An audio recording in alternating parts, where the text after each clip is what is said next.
Thank you, Chairman. And a lot of the questions I had are already after being asked. But obviously everybody has to be very concerned about the qualities of our waters, and there's regulations there. And the funny thing is, he said at the very beginning, and I'd like to welcome our guest here today, but he said at the very beginning the problem is mainly because of human activities. And my belief is the problem is because of the lack of human activity. Because I can bring you around West Cork anytime at all that you're free, and I'll show you raw sewage going into the tide. Raw sewage going to the tide in towns and villages in rural Ireland, but I can only talk on behalf of my own constituency in West Cork. And it isn't because of the efforts of the local people in the local towns and the local villages to try and turn that around, whether it's Castletown's in there, it's Goleen, I can name a good few more.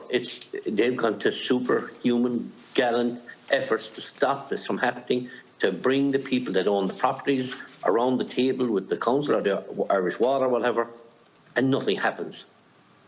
And it looks to me as if the farmer, if he makes an infringement, the heavy weight of the law and of the land will be brought down on him. But if the local authority or whoever, the Irish Water, are breaking the rules, I think what you say is publishing names on papers isn't good enough. We want activity, and we want our towns and villages to have clean, clear water in some of those places are the most beautiful places to come and live and holiday in the world. But this is a sad reflection of society, and I think the finger is being continuously pointed at the farmer when it is when there's raw sewage pumping into the tide from the outdated wastewater plants, probably built in the 40s or 50s, that were never suited, never capable of carrying what they're supposed to carry. And unfortunately, they're being overlooked. Their names are being published. Nothing else is happening, and we're drifting towards 2027. And the whole thing is out of control as such, and no solutions put forward. And I'd appreciate what level of we'll say, what are we doing? There's a lot of laws and rules and regulations around if a farmer creates an infringement.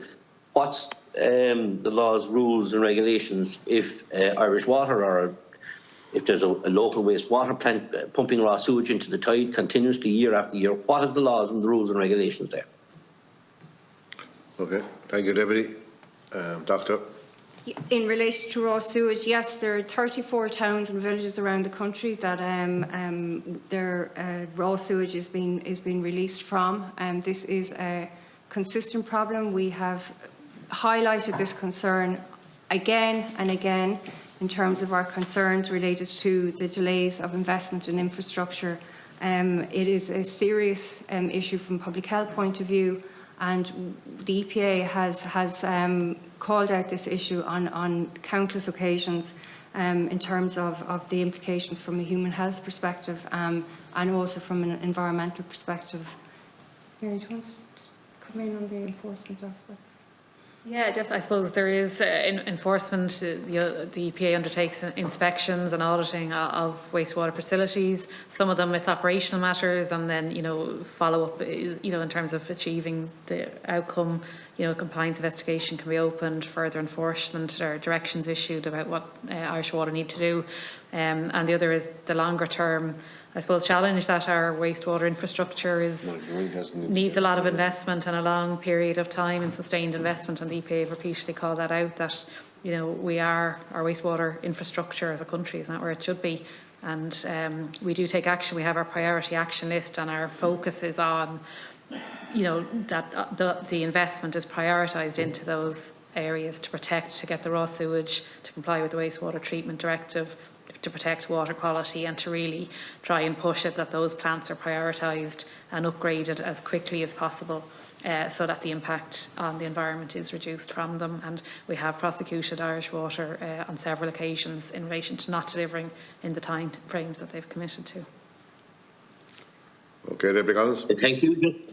Just one other question there. If a farmer has an infringement in relation to the water qualities, what's the rules that you apply there with the farmer?